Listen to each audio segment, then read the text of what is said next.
Eso no tiene picardía, lo ideal sería poder pasar de este sistema de numeración que está en el sistema de partida a uno que yo quiera llegar del sistema de llegada. Entonces el divisor debería ser alguien cuyos restos solamente me generaran elementos del sistema de llegada. ¿Se corta el audio? No, profe, yo la No se escucha bien. ¿Se escucha bien, profe? Bueno, qué bueno. Ok.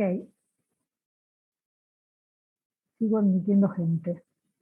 A ver, entonces, si el 123, que es mi número decimal, todo el mundo lo está viendo ahí, lo que yo estoy marcando con el mouse, la celda esta en donde está el 123. Sí, profe.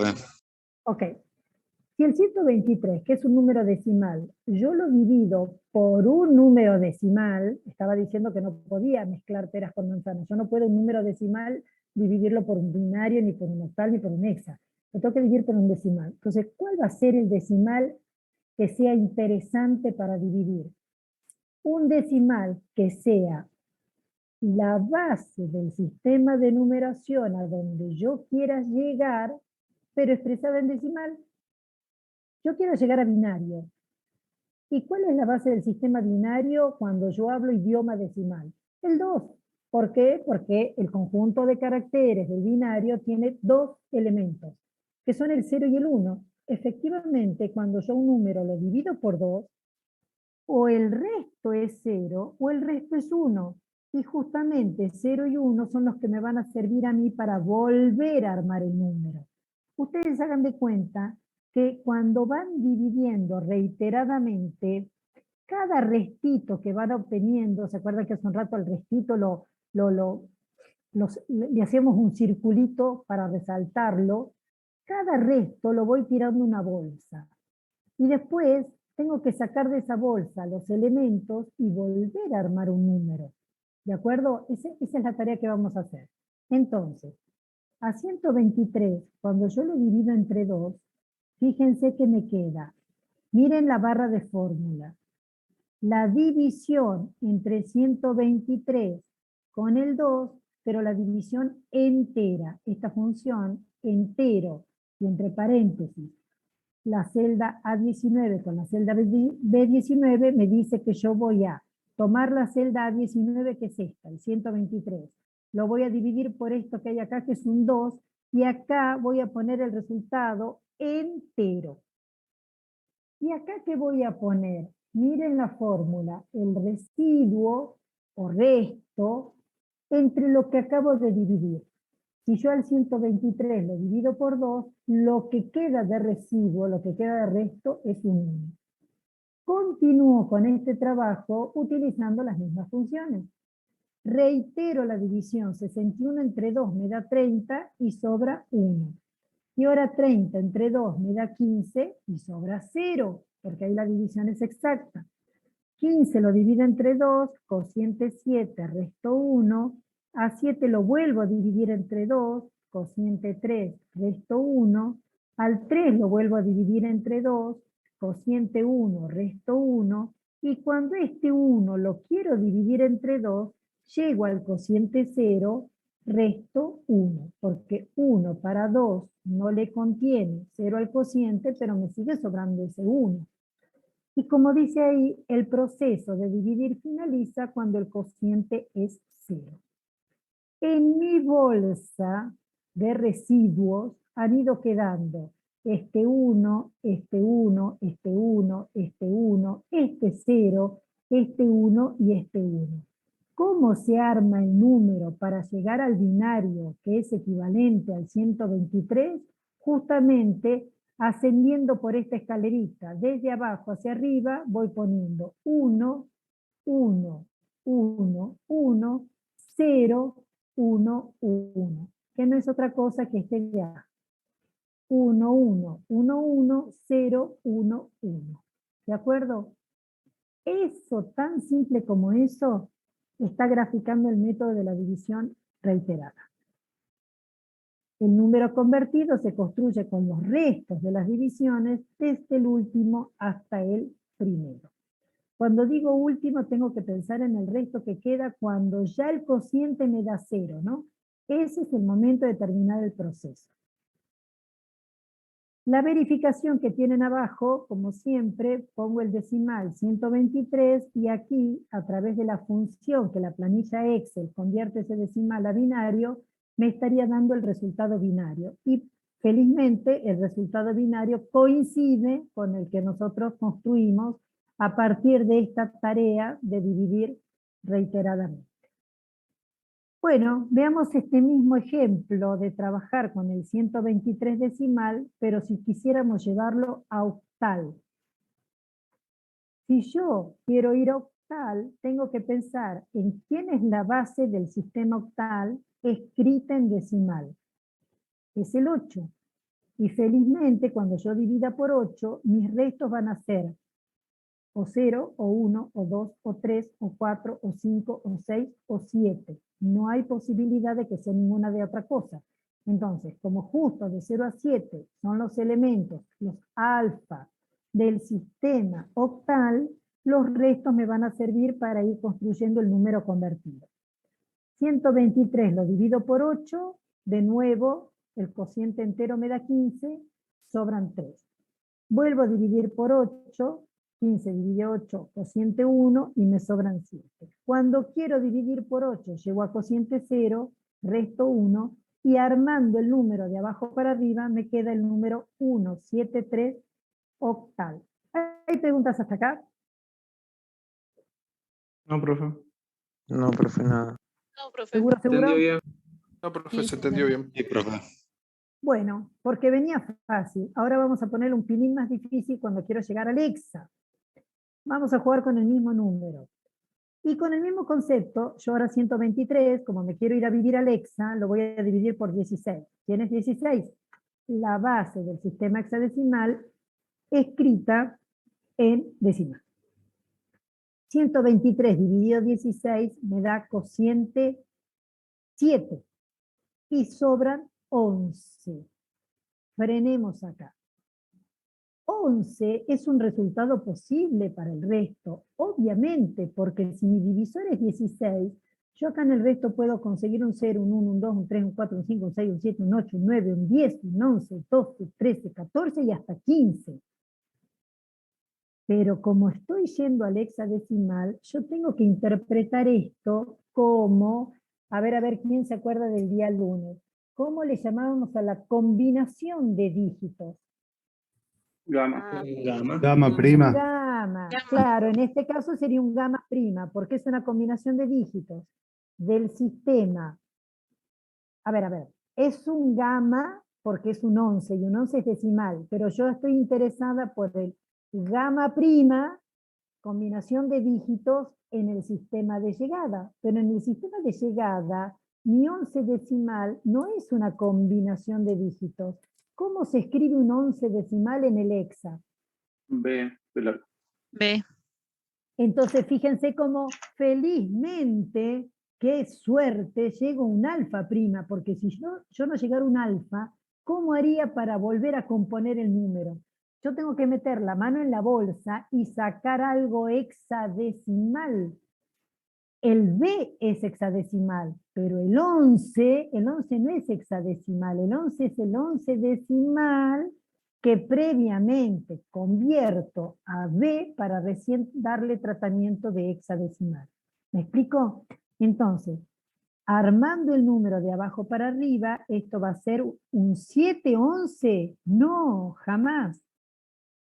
A ver, voy a ponerlo ahí para que quede más claro. ¿Qué tal si yo pongo en una distracción 711?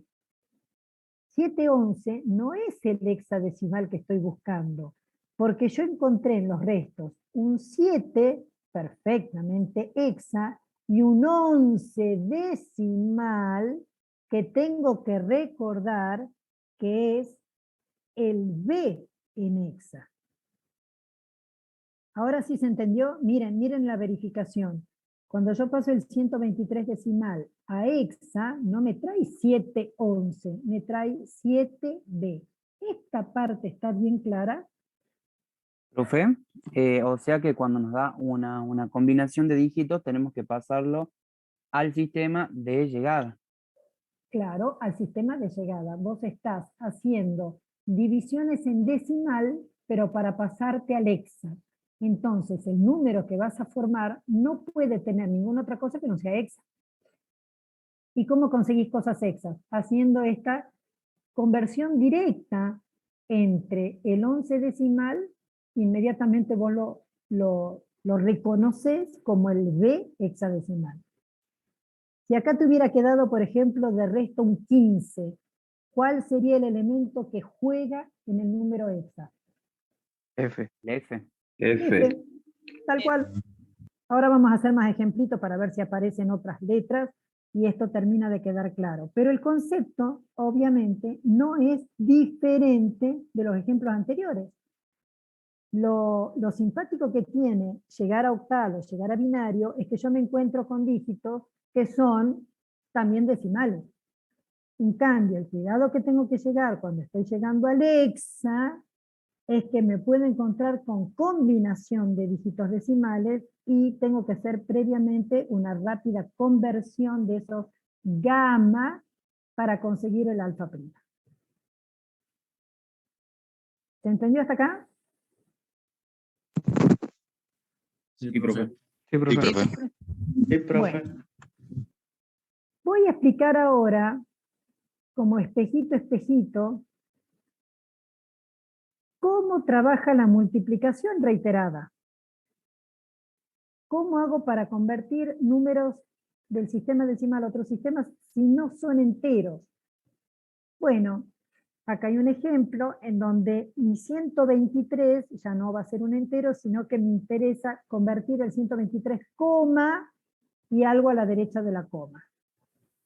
Entonces, como el 123 es un problema resuelto, porque hasta hace un minuto estábamos convirtiéndolo a binario, a octal y a hexa, yo ya sé cómo resolver la parte entera. Me voy a concentrar en la parte fraccionaria.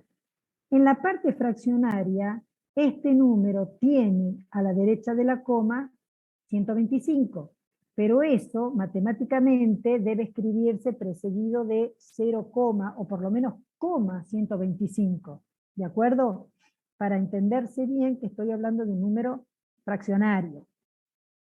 Voy a concentrarme ahora, repito, solamente en la parte fraccionaria. Es como que divido el número entre dos pedazos. El pedazo a la izquierda de la coma es el entero, ya lo resolví con división reiterada. El pedazo a la derecha de la coma es fraccionaria y lo voy a resolver con multiplicación reiterada. Si se llama multiplicación reiterada, en vez de dividir, iré multiplicando.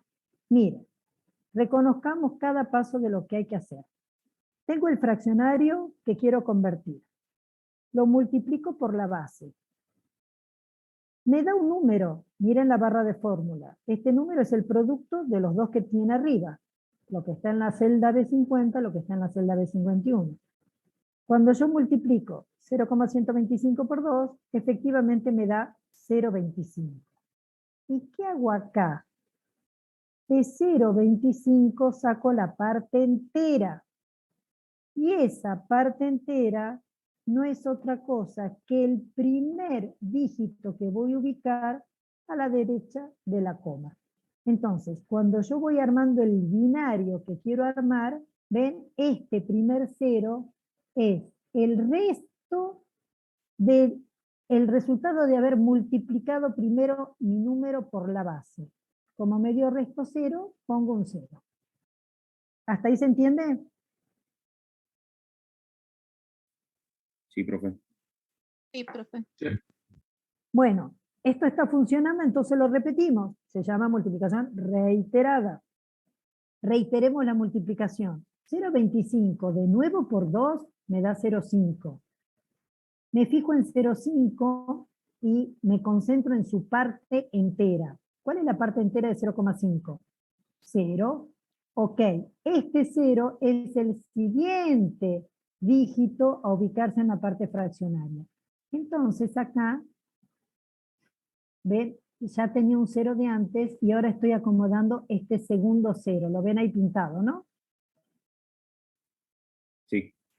Bárbaro. Sigamos.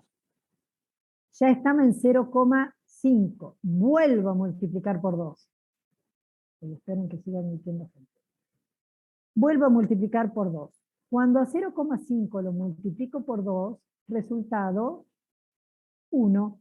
El producto de 0,5 por 2 me da de resultado 1. Y la parte entera de 1, bueno, claramente es 1. Entonces, ¿quién es 1? 1 juega acá. 1 juega acá como el siguiente dígito que voy a acomodar. Entonces, tenía 2 ceros y ahora le estoy colocando un 1. Genial. Cuando vuelvo a multiplicar, freno ahora y por favor escuchen atentamente. Multiplicación reiterada toma una parte fraccionaria y la multiplica reiteradamente por la base. Bien, si yo multiplico el 1, ¿estaría multiplicando un fraccionario? No. No, No. es la parte entera. No, Porque el profe. 1 es un entero. Entonces, le saco la parte entera que tenga este número y fíjense cómo voy a parar a 0. ¿Ven la resta acá? Por favor, quiero que se concentren en la barra de fórmulas. En amarillo estoy restando lo que traía de resultado del producto menos su parte entera. Dio 0. Entonces ese 0, perdón, es señal para dejar de multiplicar. ¿Por qué? 0 por 2 será 0 y el próximo 0 por 2 va a ser 0 y 3 años más 0 por 2 va a ser 0. Entonces, ¿qué sentido tendría de que yo acá este número le ponga que esto da así? ¿Me explico? No tiene ningún sentido. Entonces, ahí es señal de que el convertido del decimal 0,125 es exactamente 0,001. Y cuando digo exactamente es porque no le pongo puntos suspensivos como a veces se hace en la matemática para señalar de que hay más cifras decimales. No, acá se llegó a un resultado exacto de 0,001.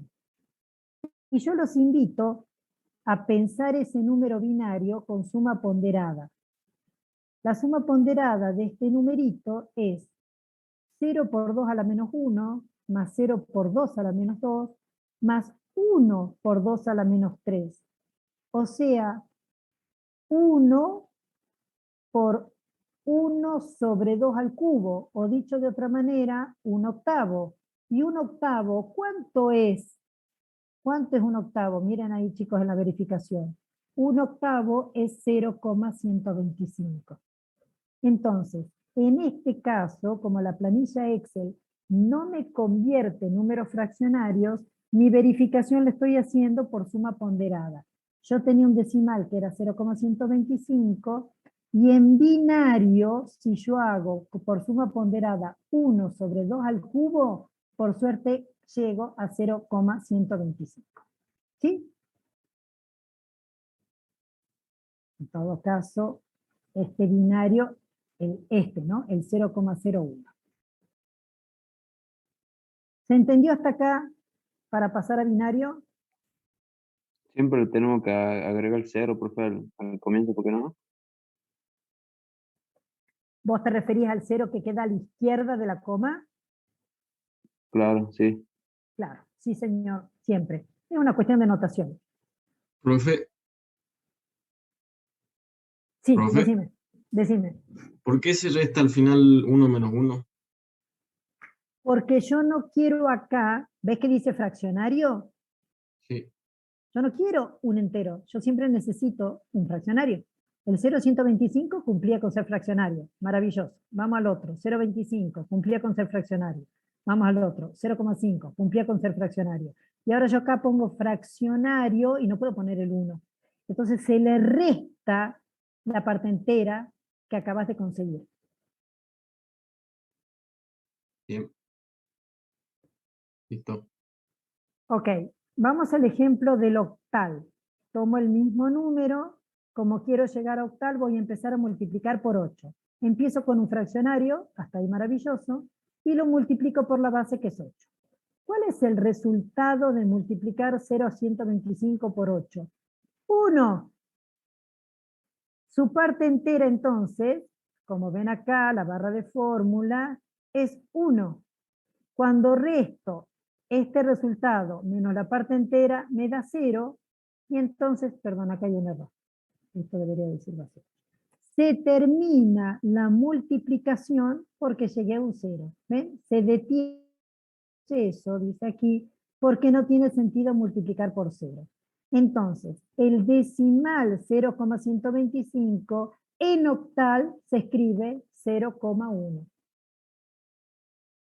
¿Cómo no va a ser así si mi suma ponderada mental dice, este octal me lleva a la expresión 1 por 8 elevado a la menos 1? ¿Cuánto es 8 elevado a la menos 1? ¿Un octavo? ¿Y cuánto era un octavo? Hace un ratito lo habíamos visto. Un octavo B era 0,125. Entonces, por suma ponderada, miren, a esto le vamos a poner más bonito, verificación por suma ponderada, porque no lo estoy haciendo con la función del Excel, sino por suma ponderada. Vamos a poner así más claro. Y ahora, por último, veamos el ejemplo de llevar este fraccionario a hexa. Bueno, tomo el... ahí me pasé, acá. Acá. Tomo el 0,125. ¿Lo multiplico por quién? Por 16. ¿Okay? Esto pasa por copiar. Cuando multiplico 0,125 por 16, me da de resultado 2. Uy, ya no es un fraccionario. Le tengo que sacar la parte entera. La parte entera de 2 es 2. Cuando le saco la parte entera, 2 menos 2 me da 0. Y se termina la multiplicación porque esto se terminó. Entonces, en hexadecimal, ¿cuál es mi número convertido? 0,2. El primer resultado que consigo acá es el que se pone a la derecha de la copa. La verificación dice 0,2 es 2 por 1 sobre 16, que es lo mismo que un octavo, que es lo mismo que 0,125. ¿Qué queda al último? Reunir resultados. Como yo quería un número que era parte entera y parte fraccionaria, ven, el 123,125 tiene algo entero y algo fraccionario. La parte entera, cuando era decimal, ¿sí?, es 123 y la parte fraccionaria 0,125. Ok. En el binario habíamos llegado a este número, ahora le aumentamos la parte fraccionaria y llegamos a este resultado. Simplemente por suma. En el octal habíamos dicho que era 173 y 0,1 la parte fraccionaria, por lo tanto el número convertido es 173,1. Y en hexa era 7b, le sumo 0,2 y me termina dando 7b,2. Entonces ahí tienen todos los resultados de la conversión de nuestro ejemplo, ¿sí?, del número 123,125. En binario, en octal y en hexa. ¿Se entendió? Porque si esto se entendió, me animo a hacer otros ejemplos. Solamente hay que hacer una suma, profe, ya cuando tenemos los resultados, ¿que no? Claro, porque, a ver, si yo te hablo del número decimal 38,4, vos lo podés ver al 38,4 como 38 más 0,4. Sí, profe. Sí, bueno, es así el tema. Un número que tiene parte entera y parte fraccionaria no es otra cosa que la suma entre lo entero más lo fraccionario. Y lo fraccionario viene precedido del 0, entonces vuelvo a decir, si tengo el 17,92, es lo mismo que decir 17 más 0,92. Sería como una descomposición de la suma. Correcto. Es descomponer la parte entera por un lado, la parte fraccionaria por el otro. ¿Por qué descomponemos acá? Porque división reiterada solamente me resuelve la parte entera y multiplicación reiterada me va a resolver la parte fraccionaria. Ahora que resolví los dos pedazos, sumo y tengo el número convertido. Es más, les vamos a poner así. Reuniendo resultados por simple suma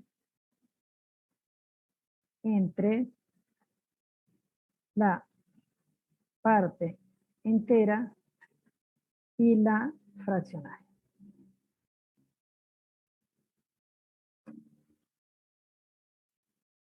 Ok.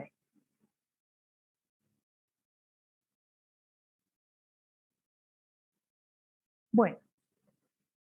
Ahora, no sé si están viendo la pestaña que dice más ejemplos de multiplicación reiterada.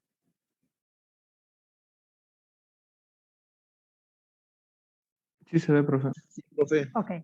Me interesan mucho estos ejemplos por alguna cosa que los puede confundir.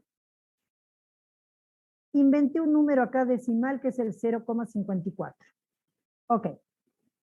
Cuando lo voy a convertir a binario, por favor, ayúdenme con el proceso.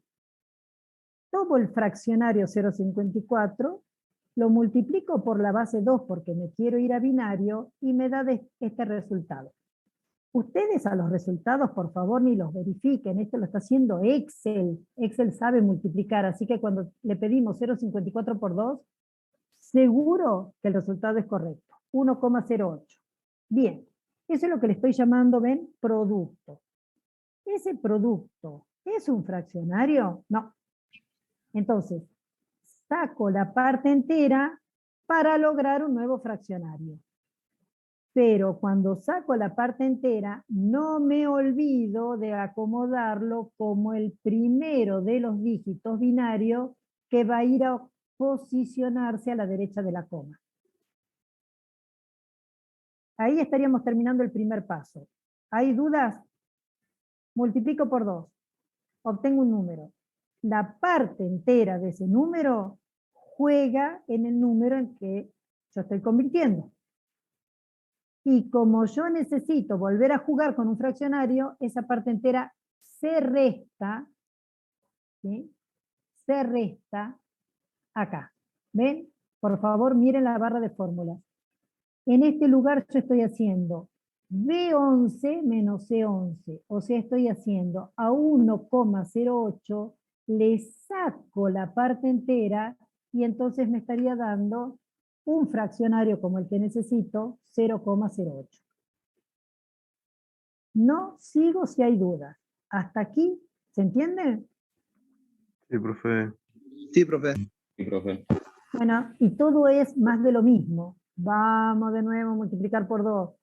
Me dio 0,16. 0,16, ¿qué parte entera tiene? 0. Ajá. Este 0 es vecino del unito de hace un rato. Vengo al número y lo coloco acá, segundito. Una vez que lo coloqué, ya tengo eso resuelto. Cuando lo voy a restar, cuando a 0,16 le saco 0, claramente sigo en 0,16. Pero a fuerza de ser exagerada, yo prefiero ponérselos acá para que les quede claro. Yo necesito un fraccionario. Ok, 0,16 es mi fraccionario. Lo vuelvo a multiplicar por 2. Me da 0,32. Esto es señal de que aparece un nuevo 0. Ahí está en mi número el siguiente 0. Ok. Cuando lo resto de 0,32, como dice acá, sucesivamente, consigo de nuevo un fraccionario. Lo multiplico. Me da esto. Mi siguiente dígito binario va a ser 0. Lo multiplico. Me da esto. Cuidado. Esto tiene parte entera 1. Lo resto y sigo trabajando. Este 1, fíjense, ¿no? Tiene que aparecer después de 3 ceros que eran vecinos. Chequemos. Este 1 aparece después de estos 3 ceros vecinos que lo precedían. ¿Ven cómo se va constituyendo el número? Estoy sacando de mi bolsa de dígitos cosas binarias y las estoy acomodando para conseguir este número binario. El problema es, repito, el problema es que yo conseguí una cifra decimal, 2, 3, 4, 5, 6, 7, 8, y capaz que me aburrí de hacer esto. Entonces, ustedes se pueden preguntar, ¿esto cuándo termina? Y esta respuesta no es sencilla. Una manera de decir que esto no terminó es el recurso que usa la matemática cuando pone los puntitos suspensivos. Repito, yo estoy consiguiendo un número fraccionario. Ese número fraccionario no me está dando exacto, ni siquiera me está dando periódico. Dentro de un ratito vamos a hablar qué cosa era el periodo, no se preocupen si no se acuerdan. Entonces, como en toda fracción, yo al número real este lo puedo, digamos, escribir aproximado. Entonces, en esa aproximación, los puntitos suspensivos me sirven para decir, bueno, este número binario es 0,10001010 puntos suspensivos. ¿Querés más cifras decimales? Seguí trabajando. Si te alcanza con este nivel de precisión, mete los 3 puntitos y a otra cosa. Y ustedes me van a decir, ¿y cuál sería la precisión correcta? Bueno, si este fuera un ejercicio en un parcial, nosotros seguramente les podríamos decir, obtener el convertido binario de 0,54 decimal con, por ejemplo, 6 cifras de precisión. 1, 2, 3, 4, 5, 6. Hubieran podido cortar ahí. ¿De acuerdo? Sí, profe. Si no se dijera algo así, uno tendría que trabajar hasta donde le parezca. Esto es completamente arbitrario. Lo que no pueden dejar de escribir son los puntitos suspensivos, porque si ustedes no escriben los puntos suspensivos, matemáticamente hablando, uno cree que es un resultado exacto. Dicho de otra manera, acá tendríamos que haber llegado en algún momento a un 0, como en el ejemplo de hace un ratito que estaba en la otra hoja. Ok, vamos a trabajar con otro ejemplo. Supongamos el decimal 0,95, pero esta vez lo quiero llevar octal. Miren, ¿no? Miren todo lo que trabajé. Saqué 1, 2, 3, 4, 5, 6, 7, 8, 9, 10 cifras octales y le tengo que clavar los puntos suspensivos porque tal parece que esto no llega a ningún lado. Pero, esperen al final de la película. El fraccionario 0,95 lo multiplico por la base para ir al octal, que es 8, y me da 7,6. La parte entera de eso es 7, por lo tanto 7 es el primero de los elementos que acomodo a la derecha de la copa. Sigo trabajando. Para poder seguir trabajando, resto esa parte entera y aparece el 0,6. Vamos de nuevo. Multiplico por 8, me da 4,8. El 4 se acomoda en mi número, se resta y voy a parar a 0,8. Multiplico de nuevo, me da 6,4. Le saco la parte entera, va a parar a mi número, lo resto, sigo con 0,4. Vamos de nuevo. Multiplico, me da 3,2.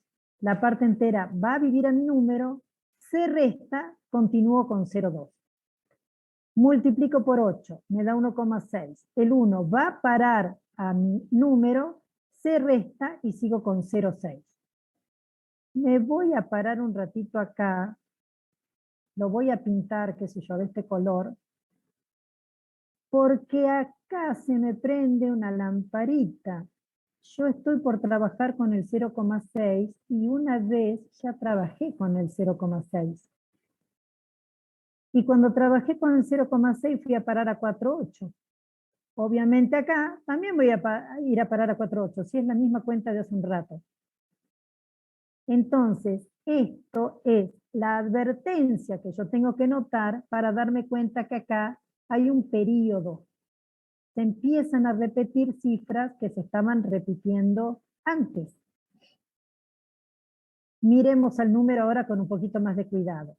Mi número octal es 0,74 y después miren lo que pasa.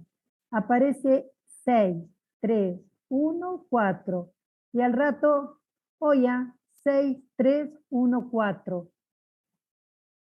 ¿Y qué va a aparecer después? 6, 3, 1, 4, 6, 3, 1, 4, 6, 3, 1, 4 hasta el infinito. Esto es lo que se llama un número periódico mixto. Mixto, ¿por qué? Porque hay una parte que no se repite, que es este 7 y este 4, y una parte que sí se repite, que está formado por esta combinación 6, 3, 1, 4. Si yo le hago arriba un arquito, a ver quién se acuerda de la secundaria, estoy denotando de esa manera que llegué al número periódico, ¿ven? 074, período 6314. Algo similar, termino con esto, algo similar me hubiera pasado en el binario si no me hubiera cansado en el nivel que me cansé. En el binario es bastante más difícil de ver el período. ¿Sí? ¿Por qué? Porque la combinación de ceros y unas parecen todas parecidas, ¿vieron? Entonces, capaz que tendría que haber trabajado un rato largo para darme cuenta de que siempre estaba llevando la misma combinación de ceros y unos. Pero acá en el octal fue bastante más obvio, porque en cuanto yo vi el 0,6, me acordé de que empezaba aquí el periodo. Sí, ¿qué ibas a decir? No, le iba a preguntar porque usted dice que empieza el periodo a partir del 6, 3, 1, 4, Sí. y no está iniciando en el 4, 4, 6, 3, 1. 4, 6, 3, 1. Claro, sí, gracias. Ahí empieza. Justo estaba aprovechando de poner al lado del amarillo, estaba por aprovechar de decirles que ahí es donde observo el periodo. 4, 6, 3, 1. ¿Y qué viene después? 4, 6, 3, 1. Entonces, acá al lado del amarillo es donde, digamos, se advierte el periodo.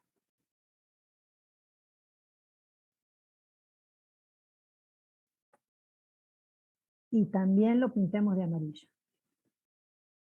Gracias, ¿no? No sé quién hablaba recién, pero gracias, porque efectivamente la parte no periódica es el 7 y después arranca el periodo. Lo revisemos. 4, 6, 3, 1 y acá de nuevo 4, 6, 3, 1 y si siguiéramos, miren, aquí ya tengo de nuevo un 4.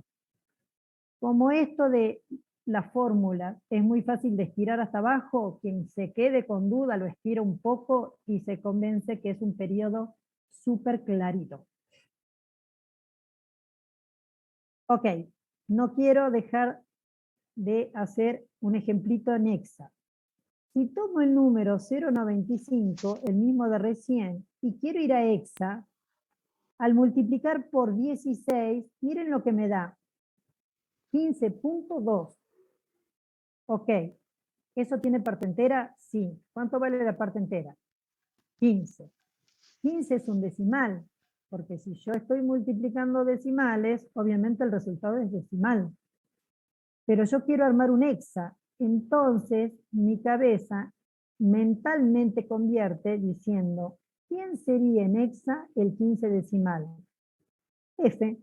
Entonces el primer elemento acá, ven, es F. Resto esa parte entera, vuelvo a multiplicar por 16, esto me da 3.2, la parte entera es 3, y al rato, ¿qué pasa? Parte entera 3, parte entera 3, parte entera 3, y miren cómo el período, en el caso del hexadecimal, está formado por un solo numerito. ¿Quién? El 3. En octal necesitaba 4 elementos para marcar el periodo, porque los números del hexadecimal son súper pesados. Entonces con uno solo pesa lo mismo que acá, 4 que tienen que asociarse para tener un peso equivalente. Lindo, ¿no? Digamos, divertido. Bien, entonces, si este 0,2 que lo pinto de amarillo vuelve a aparecer acá, pinto de amarillo, e inmediatamente puedo decir que acá se advierte el periodo. Bueno, gente, hay otros ejemplos.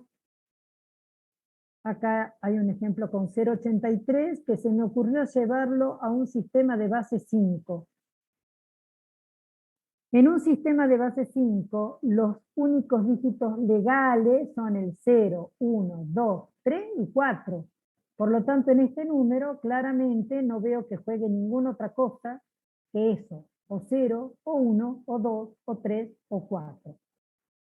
0,83 lo multiplico por 5 y le saco la parte entera. Ya tengo la primera cifra fraccionaria de mi convertido. Resto, vuelvo a multiplicar por 5, saco la parte entera. Resto, vuelvo a multiplicar por 5, saco la parte entera. Y cuando veo que al 0,75 se me vuelve a aparecer, bueno, no puede ser más que un periodo.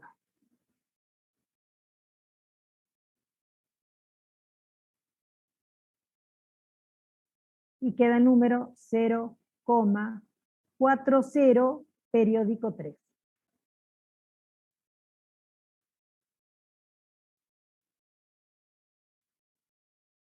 Ok. Y no Profe, una quiere- pregunta, perdón. Decí. Quería saber si pasa las diapositivas esta del hexadecimal